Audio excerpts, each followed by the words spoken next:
Tabelat janë një element shumë i rëndësishëm në Excel gjatë vendosjes së të dhënave të ndryshme dhe përpunimit nëpërmjet tyre. Atëherë për të shtuar po themi një tabelë të re, ose mund të shkojmë tek Insert, tek Table. Këtu klikojmë My Table has headers, pra nëse duam që rrjeshti i parë të jetë domethënë ato emrat kryesor ose kategoritë kryesore që do të ketë tabela, japim OK dhe këtu pastaj kur klikojmë zgjedhim se sa e madhe duhet të jetë tabela jonë dhe japim direkt OK dhe këtu kemi pastaj mundësinë që të shënojmë po themi emrat e emër mbi emër, pra në varësi të kategorive që duam ne të përfshijmë, ose një mënyrë më e shkurtër për të vendosur tabelën direkt duke shtypur CTRL dhe T, automatikisht na jep mundësinë që të zgjedhim po themi tabelën dhe këtu duke klikuar zgjedhim të gjitha ato qeliza se si duam që të jetë tabela. Nëse nuk duam që të ketë headers, nuk e klikojmë të dhe japim OK. Pra nëse nuk do t'i përfshijmë, pra nëse tabela jonë nuk i ka ato që quhet headers kryesor. Për shembull, nëse unë këtu kam shënuar emër mbi emër dhe dua që këtë ta bëj një tabelë, por këto duan të jenë kategoritë kryesore, atëherë kur i bëj insert këtu, klikoj My Table has headers dhe këto automatikisht merren si kategoritë kryesore. Nëse nuk do ta klikoja, do zgjidhja këtu këtë tabela po themi, insert table. Nëse nuk e klikoj këtë, ajo bën edhe headers të tjerë, pra jap OK. Shikoni këto nuk bëhen si headers, por kalojnë si kategori më poshtë. Nëse dua, tani supozojmë se kemi një tabelë. Pra kjo është mënyra se si e shtojmë tabelën dhe këtu kemi vendosur të dhënat e tabelës.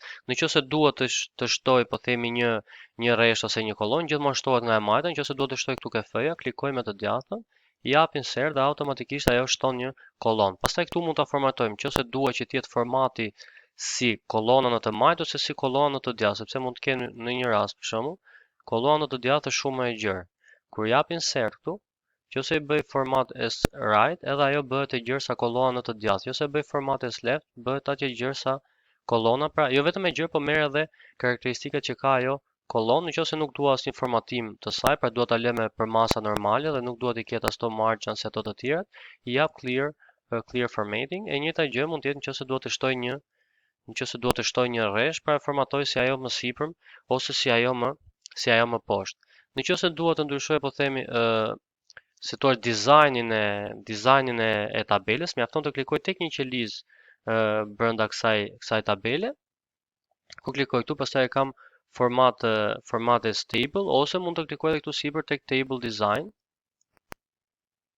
Pra në pjesën sipërme të Excelit, pra pasi kam klikuar këtu, klikoj tek table design dhe këtu zgjedh po themi një dizajn që mua më përshtatet, pra ato që mund të jetë po themi pak më e lehtë për sy ose në varësi të asaj që ne duam të shprehim nëpërmjet kësaj tabele. Nëse këto pjesën e filtrave këtu dua ta heq, atëherë mjafton ta klikoj këtë pjesën e filtrave këtu dhe pastaj do të shkoj do të gjej pra që të heq pjesën e filtrit tek data. Pasi e klikoj atë automatikisht ajo hiqet nga filter, pra nëse nuk dua që të filtroj dhe mbetet njësoj si qelizat e tjera. Nëse dua t'i vendos, përsëri mjafton të klikoj te këtu filtr dhe automatikisht bëhet. Nëse dua t'i jap po themi rename tabelës që un kam, mjafton të klikoj tek një qelizë tabelës, table design dhe këtu shkoj dhe shënoj emrin e tabelës, supozojmë tabela përmbledhëse.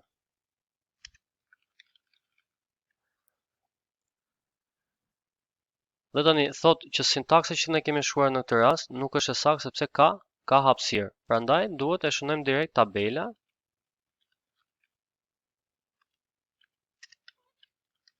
Pa hapësirë në mes sepse nuk e lejon dhe thjesht klikojmë pastaj në një qelizë brenda tabelës ose diku anë dhe automatikisht ajo e merr emrin e saj. Nëse dua të selektoj gjithë kolonën këtu, klikoj këtu në pjesën sipër dhe klikoj me të majtën e mouse-it. E njëjta gjë nëse dua të zgjedh një rresht të caktuar. Nëse dua të zgjedh të gjithë tabelën, mjafton të klikoj këtu në cepin sipër.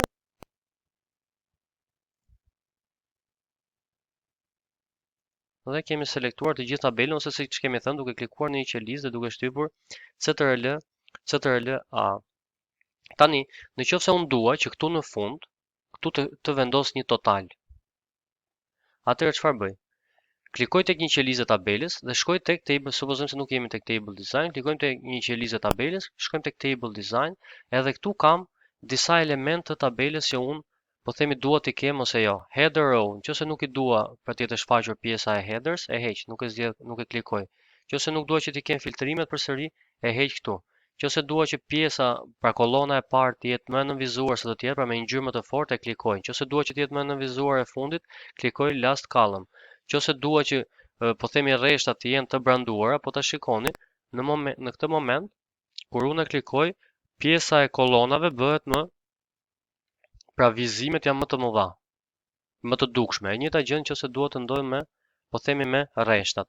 Dhe këtu kemi atë që quhet total row, pasi e klikojmë, kjo këtu në fund del një drop down që na tregon, pra ose nëse unë dua këtu të kem totalet e kësaj tabele, ose nëse dua po themi të kem average ose count e më radh, pra gjithmonë në varësi të tabelës, ose nëse nuk dua asnjë, e bëj none ose e heq direkt këtu ke total row.